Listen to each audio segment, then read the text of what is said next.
This is Erica Lopez and Ty Dickinson from the University of Oklahoma Weather Lab with your weekly regional forecast starting on Wednesday, November 30th, 2016. November has been warm, but colder temperatures look to be on the way. Much needed precipitation could be on the horizon in addition to Tuesday's storms. However, current precipitation has done little to curb fire containment efforts in the Carolinas and Tennessee. Let us dive deeper now into this week's climate briefing. Low temperatures continue to bring chances of freezing, especially in the Texas and Oklahoma panhandles. Temperatures in the 30s look to extend further south early in the week. As the week progresses, high temperatures look to remain seasonal, and this trend continues into next week. A deep trough is expected to dominate the western portion of the U.S. in the next 2 weeks, bringing probabilities of 50 to 60% for below normal temperatures to the Rockies. How far south and east this ridge moves is disputed between different model runs. The last of the above normal temperatures are forecasted for the southeast with only slight probabilities. The last few weeks have seen the majority of the U.S. experiencing warm fall temperatures, but it looks as though we are finally transitioning towards winter. Forecast confidence is below average due to the disputes between the various model runs. An estimated 50 million people across the South Plains and Southeast are experiencing drought as labeled by the U.S. Drought Monitor.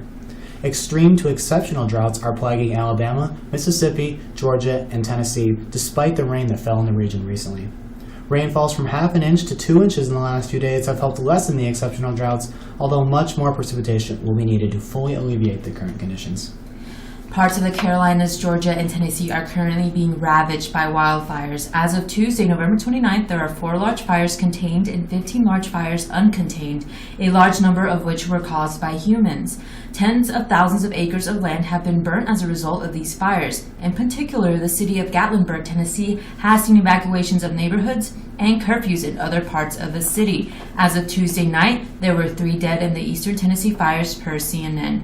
Wind gusts of up to 80 miles per hour have aided in strengthening the fires. Currently, fires are expected to be fully contained in the next few weeks into mid-December. Accumulation in the region is initially on the map from storms that move through Tuesday afternoon and evening. Accumulations pick up at the start of the weekend and persist into the beginning of next week. This would certainly be welcome to aid in the drought relief efforts in the area. To put it into perspective, accumulations of 4 inches or higher seen in Montgomery and Atlanta would exceed total amounts measured in the last several months. Much of the CONUS is expected to experience above normal amounts of precipitation in the next 2 weeks. The trough discussed earlier is forecasted to bring low-pressure systems, enhancing probabilities of precipitation, especially in the region just ahead of the trough. Uncertainty in the location of the trough in the 2-week period causes a majority of the east-central U.S. to have probabilities of above normal precipitation. The southern plains and southwest are predicted to be south of the storm track and are forecasted at 33 to 40% for below normal precipitation. On November 10, 2016, the Climate Prediction Center confirmed La Niña conditions were observed during October and issued a La Niña advisory. Below normal sea surface temperatures, stronger easterly winds, and a decrease in convection in the central tropical Pacific were all noted and are the main factors in the confirmation of La Niña conditions. Sea surface temperatures were compared to data collected from 1985 to 1993 by satellites. This time period serves as a baseline for average sea surface temperatures. The CPC gives La Niña a 55% chance of persisting throughout the winter. La Niña winters typically see the polar jet stream located further to the north than in normal conditions. Warmer and drier conditions are generally favored for the south and southwest U.S.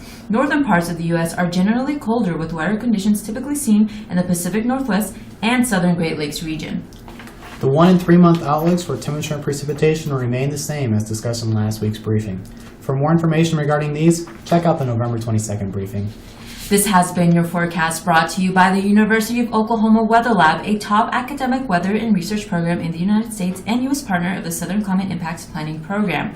Watch for your forecast Wednesdays on the Oklahoma Weather Lab channel on YouTube.